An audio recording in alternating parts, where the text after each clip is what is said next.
bilis ng kaso namin. Si Senator Marcoleta may plunder. Nagkataon, nadamay ako. Alam niyo ho, yun yung campaign donation na dinismiss na ng COMELEC.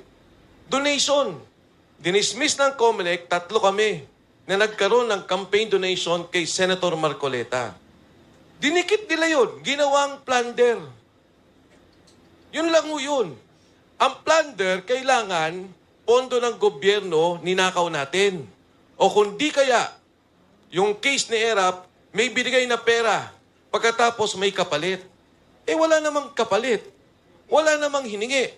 Nung ibinigay at tinulungan si Senator Marcoleta, ang standing niya sa survey, number 23. Ni hindi mo nga alam na mananalo si Senator Marcoleta.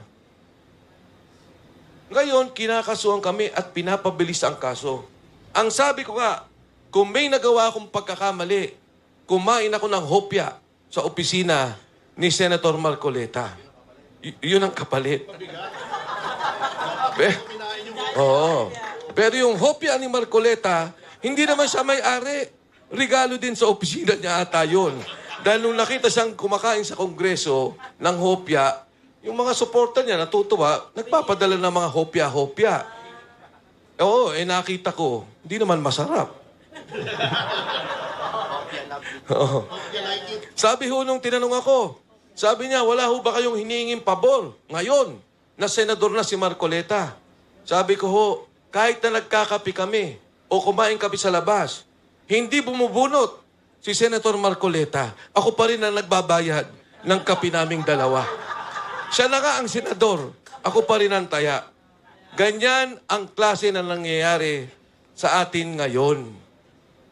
Ang sabi nga nung una, silent martial law. Pero ang katotohanan ho, ang mas tamang term daw ay undeclared martial law.